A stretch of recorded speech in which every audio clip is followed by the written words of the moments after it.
Good morning दोस्तों। कैसे हो आप सब लोग। आशा करता हो आप सब लोग ठीक ही होंगे। दोस्तों, आज की कहानी में देखने वाले हैं अपन गरुड़ पुराण के बारे में। तो चलो शुरुआत करते हैं गरुड़ पुराण का पहला अध्याय। दोस्तों, कहानी में आगे बढ़ने से पहले आप पहली बार इस चैनल पर आए हो तो प्लीज चैनल को सब्सक्राइब कीजिए, और कहानी अच्छी लगती है तो प्लीज एक लाइक भी कर देना। तो चलो कहानी में आगे बढ़ते हैं। मत्स्य अवतार भगवान विष्णु के प्रथम अवतार है। मछली के रूप में अवतार लेकर भगवान विष्णु ने एक ऋषि को सब प्रकार के जीव जंतु एकत्रित करने के लिए कहा, और पृथ्वी जब जल में डूब रही थी तब मत्स्य अवतार में भगवान ने उस ऋषि की नाव की रक्षा की। इसके पश्चात ब्रह्मा ने पुनः जीवन का निर्माण किया। एक दूसरी मान्यता के अनुसार एक राक्षस ने जब वेदों को चुराकर सागर की अथाह गहराई में छुपा दिया, तब भगवान विष्णु ने मत्स्य रूप धारण करके वेदों को प्राप्त किया और उन्हें पुनः स्थापित किया। मत्स्य अवतार की कथा। एक बार ब्रह्मा जी की असावधानी के कारण एक बहुत बड़े दैत्य ने वेदों को चुरा लिया। उस दैत्य का नाम हयग्रीव था। वेदों को चुरा लिए जाने के कारण ज्ञान लुप्त हो गया।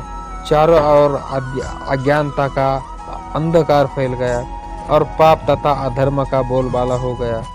तब भगवान विष्णु ने धर्म की रक्षा के लिए मत्स्य रूप धारण करके हयग्रीव का वध किया और वेदों की रक्षा की।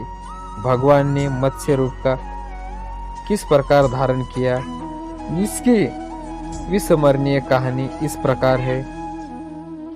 कल्पांत के पूर्व एक पुण्यात्मा राजा तप कर रहा था। राजा का नाम सत्यव्रत था। सत्यव्रत पुण्यात्मा तो था ही, बड़े उदार हृदय का भी था। प्रभात का समय था, सूर्योदय हो चुका था। सत्यव्रत कृतमाला नदी के स्नान कर रहा था। उसने स्नान करने के पश्चात जब तर्पण के लिए अंजलि में जल लिया तो अंजलि में जल के साथ एक छोटी सी मछली आ गई। सत्यव्रत ने मछली को नदी में जल में छोड़ दिया। मछली बोली, राजन, जल के बड़े बड़े जीव छोटे छोटे जीवों को मारकर खा जाते हैं। अवश्य कोई बड़ा जीव मुझे भी खाकर मारकर खा जाएगा। कृपा करके मेरे प्राणों की रक्षा कीजिए। सत्यव्रत के हृदय को दया उत्पन्न हो उठी। उसने मछली को जल से भरे हुए अपने कमंडलों में डाल दिया। तभी एक आश्चर्यजनक घटना घटी।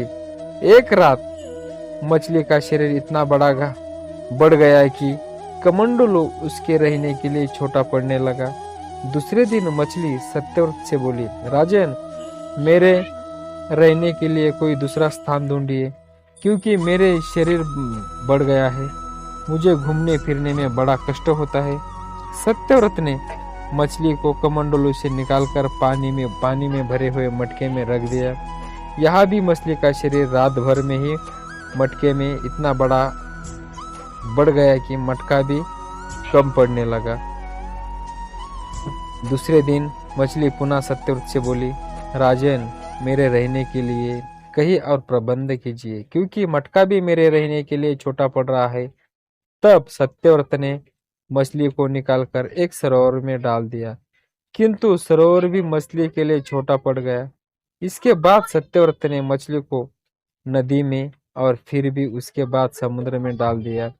आश्चर्य, समुद्र में भी मछली का शरीर इतना अधिक बढ़ गया कि मछली के रहने के लिए भी वो छोटा पड़ गया। अंत मछली पुनः सत्यव्रत से बोली, राजन, ये समुद्र भी मेरे लिए उपयुक्त नहीं है। मेरे रहने की व्यवस्था कहीं और कीजिए।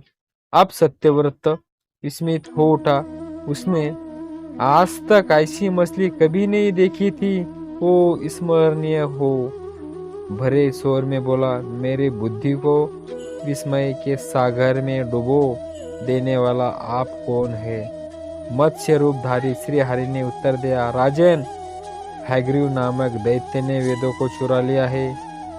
जगत में चारों ओर अज्ञान और अधर्म का अंधक फैला हुआ है। मैंने हयग्रीव को मारने के लिए मत्स्य रूप धारण किया है।